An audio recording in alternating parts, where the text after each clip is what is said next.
Très heureux de vous retrouver pour ce 3e épisode, revêtir la gloire de Christ dans cette série de messages, traverser la nuit de ce monde. Hier, nous avons vu comment se dépouiller des œuvres des ténèbres et que c'était notre part dans notre vie chrétienne chaque matin que Dieu fait de pouvoir choisir de laisser de côté notre ancienne vie et de revêtir un nouveau vêtement, une nouvelle identité, d'avoir la victoire sur la tentation, sur le péché. Si vous n'avez pas écouté ce 2e épisode, je vous invite à le faire.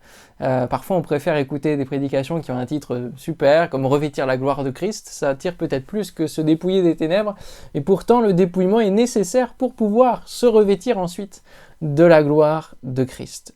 Hier, nous avons lu ce verset « Dépouillons-nous des œuvres des ténèbres » et un peu plus loin « Revêtez-vous du Seigneur Jésus-Christ et n'ayez pas soin de la chair pour en satisfaire les convoitises » c'est dans Romains 13. « Revêtez-vous du Seigneur Jésus-Christ ». Ce vêtement du salut a eu un prix pour que nous puissions le porter et j'aimerais développer cet acte en quelques minutes pour que nous comprenions bien la valeur du sacrifice de Christ qui est venu nous rejoindre dans les ténèbres. Je disais dans la première vidéo que Dieu avait rétabli le contact, ça lui a coûté cher de venir apporter la lumière jusque dans nos ténèbres. Alors premièrement, Jésus s'est dépouillé de sa gloire.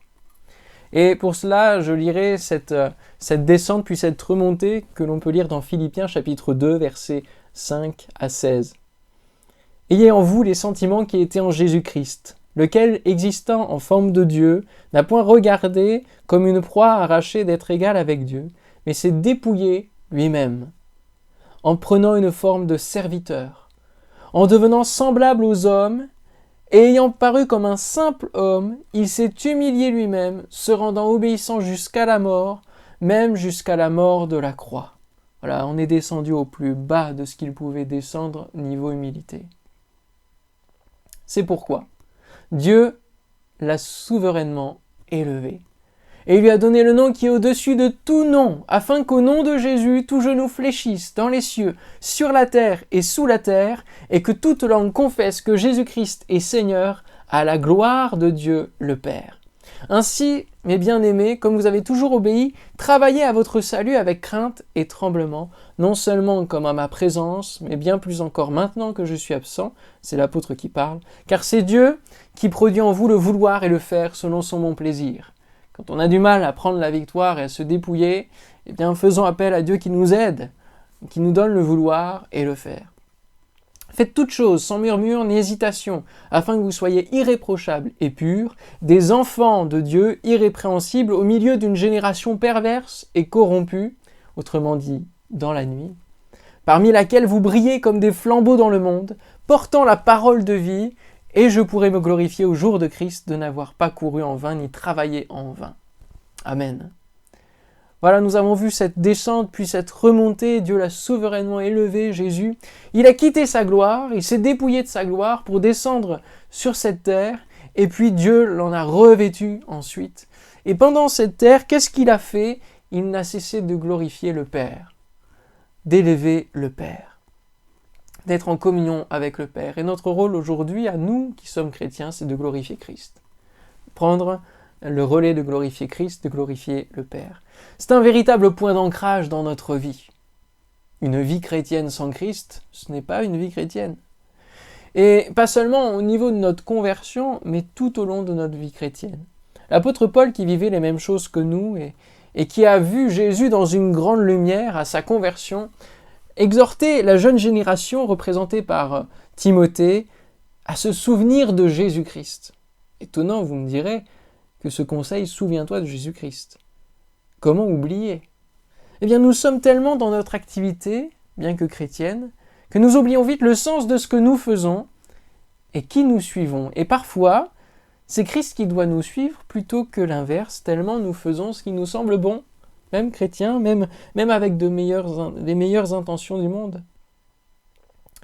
Ne vouloir goûter qu'à la puissance de la résurrection de Christ, en mettant de côté la communion à ses souffrances, crée un déséquilibre et ne nous permet pas de comprendre, ni de recevoir et percevoir les dimensions de l'amour divin, et cela peut nous amener à négliger ce si grand salut.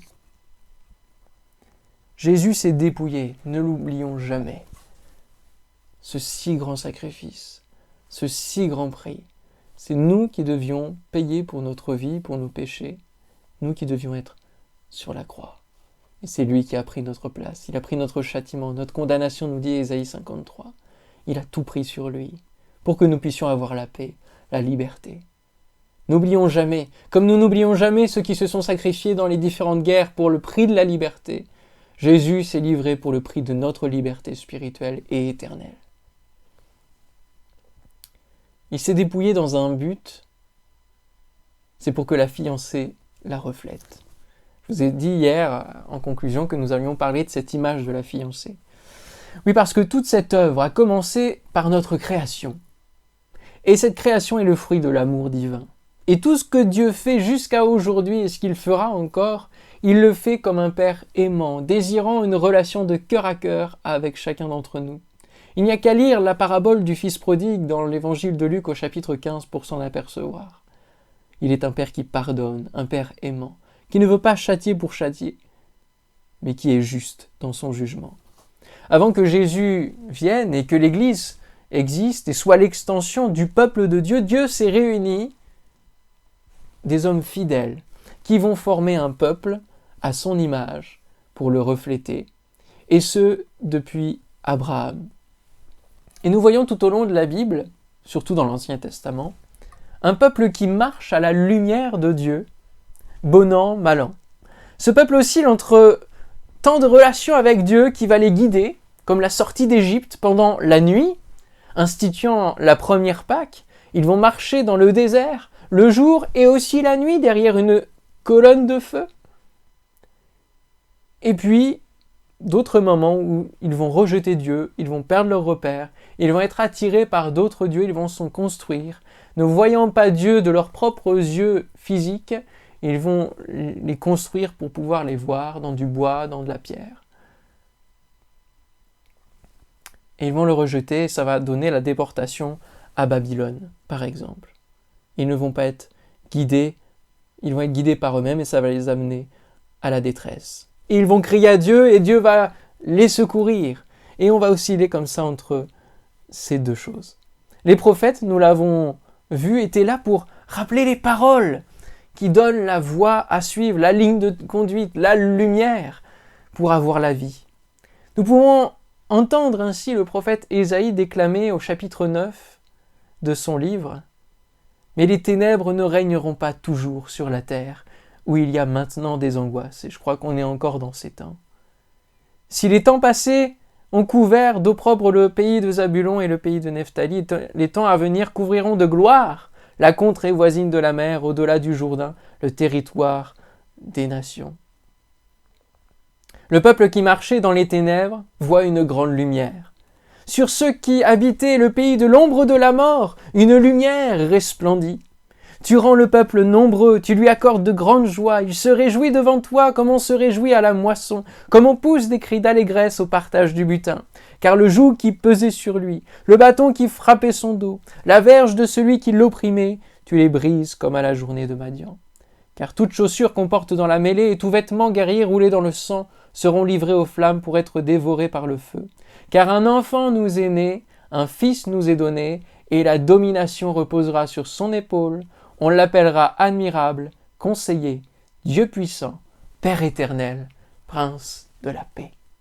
Près de 740 ans avant la venue de Jésus, cette lumière est annoncée. Ce peuple dont il est parlé dans ce texte est Israël, c'est le peuple que Dieu a formé et qui détient une protection divine, on le voit encore aujourd'hui, avec l'intelligence qu'il accorde à ses habitants et la pointe de ce pays dans de nombreux domaines.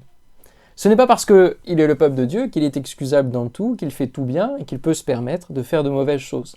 Tout comme chacun de nous d'ailleurs, en tant que chrétien et même au-delà.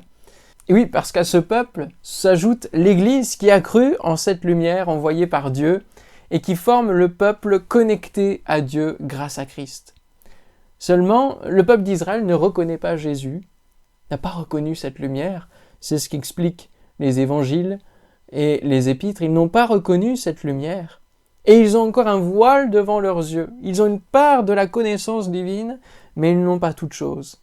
C'est ce qu'explique Paul dans 2 Corinthiens, chapitre 3, versets 12 à 18. « Ayant donc cette espérance, nous usons d'une grande liberté, Et nous ne faisons pas comme Moïse, qui mettait un voile sur son visage pour que les fils d'Israël ne fixent pas les regards sur la fin de ce qui était passager.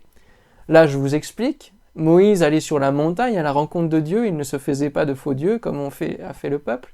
Il était en contact avec Dieu et il était tellement en contact avec Dieu qu'il revenait, il était brillant, resplendissant de la gloire de l'Éternel. Et donc cette gloire, le peuple ne pouvait la supporter, donc Moïse était obligé de mettre un voile pour cacher cette gloire de l'Éternel, cette révélation puissante. Et ils sont devenus durs d'entendement. Car jusqu'à ce jour, le même voile demeure quand ils font la lecture de l'Ancien Testament, et il ne se lève pas parce que c'est en Christ qu'il disparaît. Le voile disparaît grâce à Christ. C'est lui qui l'a déchiré. Le voile du temple s'est déchiré au moment de sa mort, nous racontent les Écritures. Jusqu'à ce jour, quand on lit Moïse, un voile est jeté sur leur cœur. Mais lorsque les cœurs se convertissent au Seigneur, le voile est ôté. Et c'est ce qui arrive pour des milliers et des milliers de Juifs. Or, le Seigneur, c'est l'Esprit. Et là où est l'Esprit du Seigneur, là est la liberté. Nous tous, qui, le visage découvert, contemplons comme dans un miroir la gloire du Seigneur, nous sommes transformés en la même image, de gloire en gloire, comme par le Seigneur, l'Esprit. Nous n'avons qu'un seul intermédiaire entre nous et Dieu, c'est Jésus-Christ. Il n'y a pas de rite particulier, il n'y a pas de choses à faire, à mettre en place, il n'y a pas de voile. Jésus a ôté le voile qui nous empêchait de voir Dieu et nous pouvons le voir presque face à face dans sa gloire et recevoir cette relation avec lui de cœur à cœur. Bien sûr, c'est encore en partie parce que nous ne sommes pas parfaits, nous sommes sur cette terre et nous connaîtrons pleinement lorsque nous serons dans sa présence. Et c'est ça qui nous amène à vouloir vivre sa présence. Mais là, nous voyons véritablement que Dieu s'est fait un peuple pour une relation avec lui et que ce peuple-là va refléter. Nous sommes transformés par la gloire du Seigneur. En tant que peuple de Dieu, il y a un rang donc à tenir et un rôle à jouer, refléter la lumière de Dieu, être à son image, en d'autres termes. Chaque membre de ce peuple est une lumière à part entière. Nous sommes l'extension de Christ sur cette terre. Il dira d'ailleurs à ses disciples, vous êtes la lumière du monde. Notre raison de vivre est de marcher à sa lumière, mais d'être aussi porteur de lumière, refléter la gloire de Christ, comme on l'a lu au début, dans le premier passage qu'on a lu, où il est dit, vous brillez comme des flambeaux dans le monde, portant la parole de vie. Portant la parole de vie. C'est notre ministère sur cette terre. Pendant que nous traversons la nuit de ce monde, nous portons la parole de vie pour donner la lumière à d'autres. Christ est le chef de l'Église, de ce peuple, qui est son corps. L'Église est le corps de Christ, et dont il est le sauveur. Or, de même que l'Église est soumise à Christ, nous dit l'apôtre, les femmes aussi doivent l'être à leur mari en toutes choses. Marie, aimez vos femmes comme Christ a aimé l'Église et s'est livré lui-même pour elle, afin de la sanctifier. On l'a vu hier, par la parole, après l'avoir purifiée par le baptême d'eau, afin de faire paraître devant lui cette Église glorieuse, sans tache, ni ride, ni rien de semblable, mais sainte et irrépréhensible. Éphésiens 5, versets 23 à 27. Cette image est très forte de Christ qui aime l'Église comme il aimerait une femme, sa femme. C'est une relation d'amour. Jésus nous a sortis de la boue de notre péché, il nous a rachetés à un grand prix, il nous a lavés de nos péchés par son sang qui a coulé, il nous a redonné une dignité, il nous a donné le vêtement du salut et une ceinture pour couvrir notre nudité. Alors la question est, en troisième point, la fiancée est-elle bien vêtue ? La fiancée est-elle bien vêtue ? Dans une des paraboles dans laquelle Jésus raconte comment nous devons traverser la nuit, dans l'attente de son retour, c'est celle des vierges folles et des vierges sages qu'on lira demain dans l'évangile de Matthieu au chapitre 25, versets 1 à 13. Elle nous explique que nous sommes comme des vierges qui attendons la venue de l'époux au plein cœur de la nuit. Et pour attendre, eh bien, il faut tenir des lampes allumées, chargées d'huile. Certaines ont des lampes allumées et d'autres n'ont pas assez pour qu'elles tiennent dans la nuit. D'où la distinction des folles et des sages.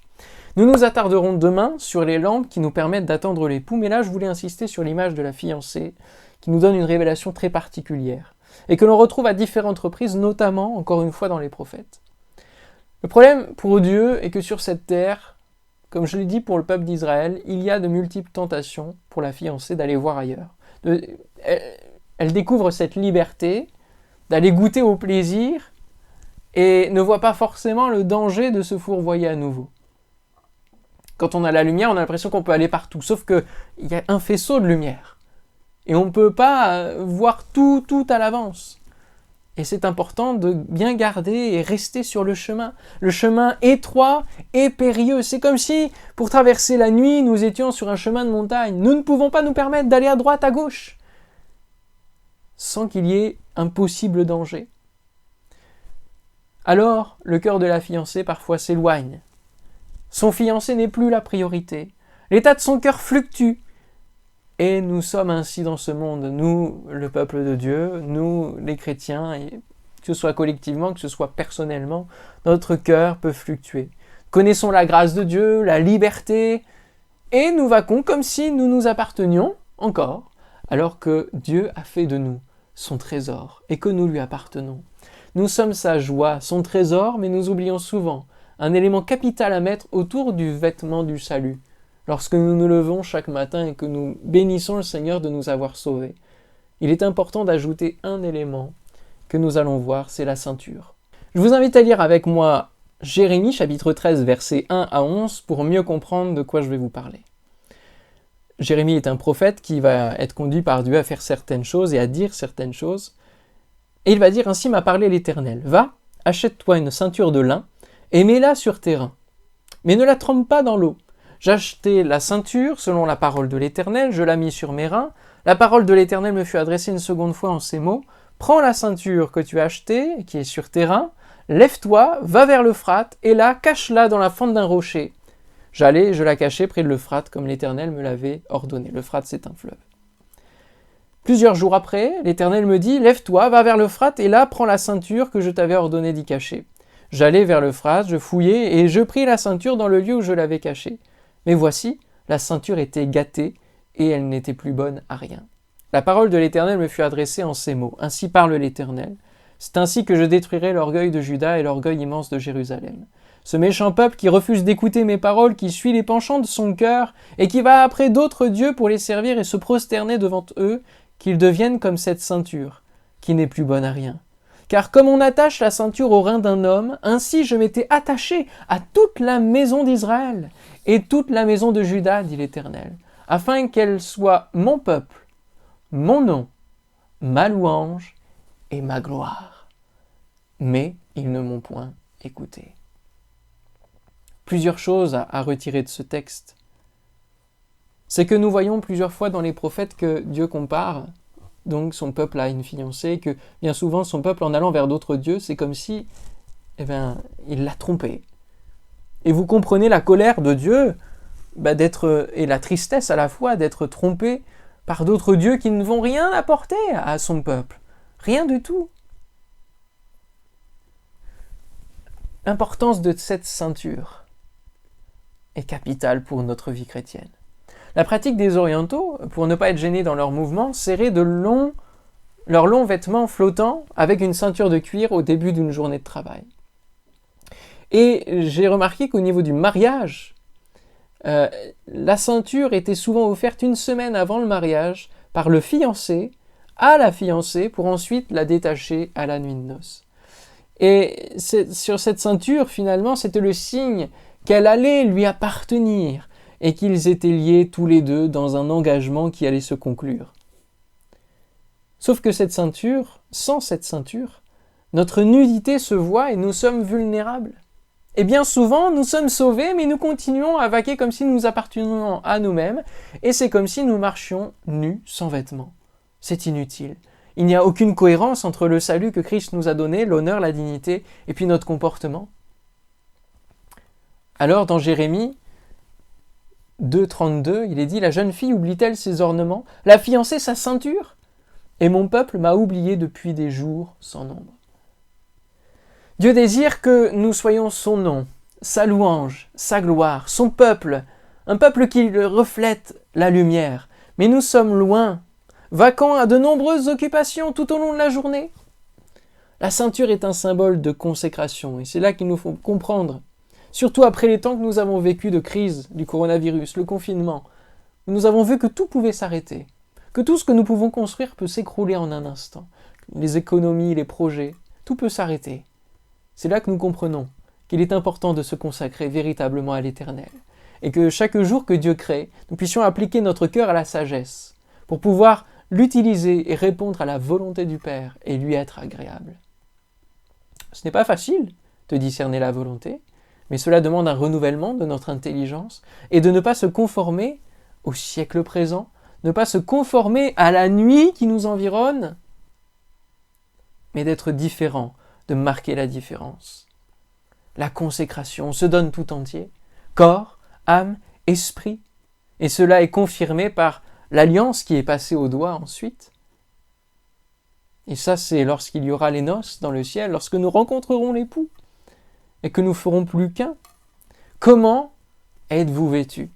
Que consacrons-nous dans notre vie comme temps, comme argent, comme talent à l'Éternel, chaque jour qu'il fait, au fur et à mesure des jours qui passent ? Nous ne pouvons pas réclamer à vivre la gloire de Dieu dans notre vie si nous ne lui consacrons aucun temps, si nous ne donnons pas notre vie entière, si nous ne laissons pas nous porter par son esprit. C'est comme une fiancée qui ne passerait pas de temps avec son fiancé, qui ne s'en préoccuperait pas. C'est une question de cœur et d'éloignement ou de rapprochement de cœur. Cela devient la priorité lorsque nous rencontrons quelqu'un et que nous commençons à tisser une relation avec elle. Tout tourne autour de lui, tout se construit autour de lui. Tout devrait tourner autour de Jésus, le centre de nos vies. Tout devrait se construire en fonction de lui, de ses conseils, de ce qu'il nous conduit dans sa parole. On retrouve la ceinture à différents endroits, avec Adam et Ève par exemple. Au moment de la Pâque, où justement avant de traverser la nuit de la libération, ils vont devoir se ceindre leurs reins pour pouvoir marcher rapidement. Dans le temple, avec les sacrificateurs, nous y reviendrons. Sur Jean-Baptiste, une ceinture de cuir. Et Jésus dit de Jean-Baptiste qu'il était la lampe qui brûle et qui luit. Est-ce que notre cœur brûle pour Christ ? Voilà l'interrogation que nous pouvons nous poser pendant ces temps. La ceinture de la vérité, dans Éphésiens, les armes du chrétien, et là aussi nous allons en parler dans quelques temps. L'épître de Pierre donne aussi cette image au milieu des épreuves de ce monde. Il dira, vous devez passer par des épreuves, vous devez, pour un peu de temps, traverser des épreuves dans ce monde. Et il va ajouter, c'est pourquoi saignez les reins de votre entendement. Soyez sobres et ayez une entière espérance dans la grâce qui vous sera apportée lorsque Jésus-Christ apparaîtra. Comme des enfants obéissants, ne vous conformez pas aux convoitises que vous aviez autrefois, quand vous étiez dans l'ignorance. Mais puisque celui qui vous a appelé est saint, vous aussi soyez saints dans toute votre conduite, selon qu'il est écrit, vous serez saints, car je suis saint. Mon frère, ma sœur, mon ami, préparons-nous chaque matin dans la prière et mettons notre ceinture en signe de consécration qui nous rappellera notre appartenance à Christ, notre choix de le suivre et de ne pas se souiller du monde. En conclusion, tout comme il est conseillé de se préparer en amont pour être une bonne épouse avant le mariage, l'Église et chacun d'entre nous devons profiter de ces temps sur terre pour être une bonne épouse qui honore son Dieu et qui en fait sa priorité. Et cela passe par la consécration, mais surtout une déclaration d'amour pour notre Dieu. Si nous ne pouvons pas consacrer notre temps et toute autre chose à lui sur cette terre, pourquoi le ferions-nous pour l'éternité ? Et pourquoi passer l'éternité avec lui alors ? Comme nous l'avons lu dans le premier passage de notre méditation, travaillez à votre salut avec crainte et tremblement. Dans quel état est votre cœur ? Dans quelle proximité ? Peut-être qu'aujourd'hui, votre cœur s'est refroidi, s'est éloigné. Comme le constat peut être fait sur l'église de Laodicée dans l'Apocalypse chapitre 3, vous pourrez le lire des versets 14 à 22. Elle dira « Je me suis enrichi, je n'ai besoin de rien, je suis au top du top, humainement parlant. » Mais aux yeux de Dieu, il dira « Ton cœur n'est ni froid ni bouillant, il est tiède. » Et il dira « En fait, tu n'es pas riche, tu n'es pas vêtu, tu es pauvre, aveugle et nu. » Dans quel état est votre cœur ? Est-il bouillant ? Est-il en feu pour le Seigneur ? S'il se refroidit, eh bien reprenez le flambeau. Revenez à la lumière, rapprochez-vous de lui, ne vous éloignez pas. Bien souvent, lorsque notre cœur se refroidit, nous avons honte de revenir dans la présence de Dieu, nous sommes culpabilisés par l'ennemi de nos âmes. Non, faisons l'inverse, revenons à lui d'un cœur sincère. Repentons-nous et disons, Seigneur, j'ai besoin de ta grâce, j'ai besoin que tu réchauffes mon cœur, j'ai besoin de me consacrer tout à nouveau à toi et de vivre une vie qui est passionnante dans tes projets, dans ta révélation, dans ta volonté. À l'image du Cantique des Cantiques, quelles paroles d'amour et d'engagement pouvez-vous déclarer en réponse à votre Dieu d'amour, à notre Dieu d'amour? Je citerai Apocalypse chapitre 1er, versets 12 à 16, cette révélation qu'a l'apôtre Jean de Jésus-Christ. Je me retournai pour connaître quelle était la voix qui me parlait.